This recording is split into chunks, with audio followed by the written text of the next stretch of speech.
ये 8वीं राशि है वृश्चिक राशि। 7 राशियों में हर राशि को 30 डिग्री का एक कोण मिला हुआ है हमारे 360 डिग्री के भचक्र में, जिसे हम ज़ोडिएक कहते हैं इंग्लिश में। एवरी 30 डिग्रीज़ में एक राशि कंप्लीट होती है, तो 7 राशियों में लगभग 210 डिग्री तक का भचक्र कंप्लीट हो जाता है। और वृश्चिक राशि का 210 से लेकर 240 डिग्री तक का जो एंगल होता है ज़ोडिएक में, वो वृश्चिक राशि के लिए वैलिड होता है। इस ड्यूरेशन में जब मून होता है तो उसे वृश्चिक राशि कहा गया कि मून वृश्चिक राशि में है। तो जैसे हमने बाकी राशियों में किया था, यहाँ पर हम 3 पैरामीटर्स के बेसिस पे जनरली देख रहे हैं और उससे आपके बारे में इंफॉर्मेशन निकाल रहे हैं। सो पहला जो ट्रेट है, जो पहला सिंबॉलिक है जो वृश्चिक राशि का, वो है एक स्कॉर्पियो। तो इंग्लिश में वृश्चिक राशि को स्कॉर्पियो भी कहा गया, तो उस पर्टिकुलर बिच्छू जिसे हम हिंदी में कहेंगे उसके लिए कहा गया है। सो स्कॉर्पियो उसका सिंबल है। और जो सेकंड है इस राशि का जो एलिमेंट है, एलिमेंट फायर, अर्थ, एयर और वाटर, ये 4 एलिमेंट्स होते हैं। हर राशि का किसी एक एलिमेंट की राशि होती है। सो ये एयर साइन है, तो यानी फायर, अर्थ, एयर और वाटर, ये वाटरी साइन है।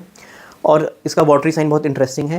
एंड अगर आप देखें तो जो इसका ओनर है वो मंगल ग्रह है। मंगल 2 राशियों का ओनर होता है, पहला मेष का ओनर था और दूसरा ये वृश्चिक का ओनर होता है। सो एनालिसिस इसका स्टार्ट करते हैं कि वृश्चिक राशि का सिंबल जो है वो स्कॉर्पियो है। उस स्कॉर्पियो सिंबल से वृश्चिक राशि वालों को किस तरीके के ट्रेड्स मिलते हैं, किस तरीके के वृश्चिक राशि वालों का एक जनरल पर्सनालिटी हो सकती है। तो स्कॉर्पियो में जो सबसे इंटरेस्टिंग चीज़ है, जिसे मतलब मैंने कई जगह रिसर्च करके देखा बट कहीं पर भी इसके बारे में नहीं है। स्कॉर्पियो का जो सबसे पॉजिटिव और सबसे इंपॉर्टेंट एस्पेक्ट है वो ये है कि अगर एक स्कॉर्पियो को, एक बिच्छू को बहुत दिन तक पानी पीने को ना मिले तो वो क्या करता है, वो मड जो होती है, मॉइस्ट मड होती है, उसमें से भी पानी खींच लेता है। एंड इंटरेस्टिंगली स्कॉर्पियो पानी में ज़्यादा देर सर्वाइव नहीं करता, उसको लैंड चाहिए या मार्शेज में रहेगा या मॉइस्ट एरियाज़ में रहेगा। तो किसी भी चीज़ से एक्सट्रैक्ट निकालने वाली जो क्वालिटी है कि आपको जैसे मड में से पानी निकालो, अपने काम की चीज़ को निकाले, तो ये जो सबसे इंपॉर्टेंट ट्रेट है स्कॉर्पियो का, वो इन लोगों में देखा गया है। स्कॉर्पियंस क्या करते हैं, स्कॉर्पियंस मून की, ये वैसे लोग कहते हैं कि मून का ये नीच राशि है और लोग डरते हैं कि नीच राशि है, बट हम यहाँ पर नीच राशि है जो क्लासिक्स में है उसको नीच राशि कहा गया है मून की। तो इसका ये मतलब नहीं है कि यहाँ पर आपकी लाइफ ख़त्म है। नीच राशि का मतलब है कि हमें जो मून है उसके बहुत पॉजिटिव रिजल्ट्स नहीं मिल रहे हैं, मून का हमें कारकत्व नहीं मिल रहे हैं। सो मून के कारकत्व क्या है, मून एक बहुत सौम्य ग्रह है, वो एक बहुत हम्बल और एक बहुत वैसा प्लैनेट है जिसको कहेंगे इमोशनल प्लैनेट है, इमोशंस क्रिएट करता है। वृश्चिक राशि वालों के केस में जब मून डेबिलिटेटेड है तो वो क्या करेगा, डिप्रेशंस क्रिएट करेगा। अगर आप उस डिप्रेशन को ओवर पार करना जानते हैं तो आप डिवाइन कनेक्शन ओपन कर देते हैं, जो कॉस्मिक एनर्जी का डिवाइन कनेक्शन है, क्योंकि 8वीं राशि है तो जो 8th राशि है वो डिविनिटी की भी मानी गई है। 8th हाउस जो कुंडली का होता है वो डिवाइन कनेक्शंस का भी होता है। तो जब हम भचक्र में 8th उस पर पहुँचते हैं तो वैसे भी बहुत इंपॉर्टेंट हो जाता है for sudden and divine connections. और स्कॉर्पियो का एक सडन नेचर भी है। जब अगर हम मेष से कंपेयर करें जहाँ पर मंगल वहाँ भी ओनर था, तो मेष राशि में क्या है कि इंसान को अगर गुस्सा आएगा तो वो एकदम उजागर करके गुस्सा करेगा, लेकिन वृश्चिक राशि वाला वो अपने प्लानिंग से, स्ट्रैटेजी से सामने वाले को अगर उसे हराना है तो जैसे बिच्छू काटता है तो पता भी नहीं चलता, वो उस तरीके से उसको थोड़ा बिना पता चले करता है। तो ये बहुत प्लानिंग और स्ट्रैटेजी के टर्म्स में स्कॉर्पियंस का कोई मैच नहीं होता।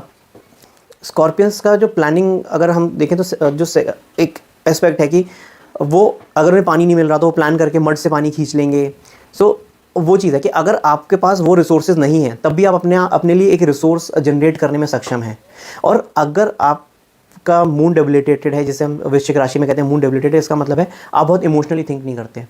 अगर आप किसी एडमिनिस्ट्रेटिव प्लेस पर हैं तो आपके लिए बेस्ट प्लेस है, क्योंकि आपका एक जो आपके अंदर एक बिना इमोशनल हुए डिसीजन लेने की जो कैपेबिलिटी है वो वृश्चिक राशि वालों में पाई गई है। थोड़े आइसोलेशन पसंद करते हैं बहुत ज़्यादा वृश्चिक राशि वाले, किसी से बहुत एकदम जैसे अगर मिथुन से कंपेयर करें तो मिथुन राशि वाले बहुत जल्दी फ्रेंडली हो जाते हैं या बहुत जल्दी लोगों के बीच में क्राउड में रहना पसंद करते हैं। वृश्चिक राशि इज़ अबाउट कि वो आइसोलेशन पसंद करते हैं, थोड़ा सा डिस्टेंस मेंटेन करना पसंद करते हैं, थोड़ा उनको एक आइसोलेशन चाहिए। एंड ये उनका डिवाइन कनेक्शन को भी जस्टिफाई करता है, बिकॉज अगर आपको डिवाइन कनेक्शन चाहिए तो आपको मेडिटेशन करना बहुत इंपॉर्टेंट है और मेडिटेशन आइसोलेशन में सबसे अच्छा होता है। सो अगर आप अर्ली राइज करते हैं, आप अगर सुबह मेडिटेशन करते हैं तो वृश्चिक राशि का जो वो हिडन टैलेंट है वो निकल कर आता है। सो स्कॉर्पियो एज अ क्रीचर वो पानी में उतना सर्वाइव नहीं कर पाता, बट वो मड से भी पानी खींच लेता है और वो लैंड पे रह लेता है। तो अडेप्टेबिलिटी भी है काफ़ी हद तक स्कॉर्पियो में। बट जब जैसे अगर उन्हें पूरा पानी में फेंक दिया जाए, यानी अगर उनके बिल्कुल आप उनके अकॉर्डिंगली काम ना हो रहा हो, तो वो उनका फिर एग्रेशन बहुत तेज़ होगा और अच्छे रिजल्ट नहीं देंगे वो आपको एज अ पर्सन। तो ये एक नेगेटिव ट्रेड भी है। अगर हम इसके बाद बात करें इसके वाटरी साइन की, सो अगेन मून मार्स की राशि में है, मंगल की राशि में। मंगल इज़ रेड प्लैनेट, अग्रेशन उसके अंदर, तो तभी यहाँ पर डेबिलिटेशन भी है, बिकॉज वो थोड़ा सा कंफर्ट लेवल मून का यहाँ पर भी नहीं है। जैसे कन्या में नहीं था तो यहाँ पर भी कंफर्ट लेवल नहीं है, बिकॉज मार्स जो है वो थोड़ा गर्म या फिर ऊर्जा का या ऊष्मा का प्लैनेट है, और यहाँ पर जो मून है वो चाहता है कि लाइक ईजिली मैं शांत पीस ढूंढ रहे हैं आप। सो वाटरी साइन है तो उस वजह से, बट हाँ अगर आप शिप वाले जॉब्स में हैं कहीं पर हैं तो आपका बहुत अच्छा, या वाटर रिलेटेड आप जॉब करते हैं या आपका कोई प्रोफेशन है तो वहाँ पर आप अच्छा परफॉर्म करेंगे क्योंकि आपका नेचुरल इंस्टिंक्ट वो साइन आपको सपोर्ट कर रहा है। थर्ड इज़ जो इसका ओनर है मार्स। सो मार्स का हमने जैसे अगेन कहा कि मार्स आपको एग्रेशन देता है। अगर आप किसी administrative, Mars is for administration, तो आपका इंटेंट होगा, अगर आपने शुरू से, आपका बचपन से इंटेंट हो सकता है कि आप किसी एडमिनिस्ट्रेटिव उस पर रहें, आप किसी अथॉरिटेटिव पोजीशन पर रहें, तो अगर आपने वो अचीव कर लिया लाइफ में तो आपका जो नेगेटिव इंप्लीकेशन है मार्स के वो नहीं मिलेंगे। लेकिन अगर आप प्राइवेट जॉब में हैं या फिर आप कुछ ऐसा करें जो आप लाइफ में नहीं करना चाहते थे, तो फिर वो मार्स अपना रोल प्ले करेगा और बार बार आपको डिससेटिस्फैक्शन लाएगा और आपको वहाँ परेशान करेगा। So overall as a like personality, वृश्चिक राशि वालों के अंदर एग्रेशन बहुत है, डिवाइन कनेक्शन है। मेडिटेशन करेंगे तो वो डिवाइन कनेक्शन को सबसे पहले ओपन करते हैं। और यहाँ पर मून डेबिलिटेटेड है, एंड मून डेबिलिटेटेड है तो आपको उस तरीके से मून को टैकल करना चाहिए कि आप मेडिटेशन करें, आप थोड़ा स्पिरिचुअल कनेक्टिविटी रखें तो आपका वो मून बैलेंस होगा। जब इंटरेस्टिंगली जब मून पूरा होगा आसमान में, पूर्णमासी होगी, तो ये लोग थोड़े ज़्यादा अनकंफर्टेबल रहेंगे क्योंकि वहाँ मून जो है वो अपना नेगेटिव रिजल्ट देगा इस साइन में। जब मून आसमान में नहीं होगा तब रिजल्ट थोड़े बेटर मिलेंगे, बिकॉज मून के अंदर वो एनर्जी नहीं है कि वो अपना डेबिलिटेशन दिखाए। सो ये ओवरऑल एक वृश्चिक राशि वालों की पर्सनालिटी है।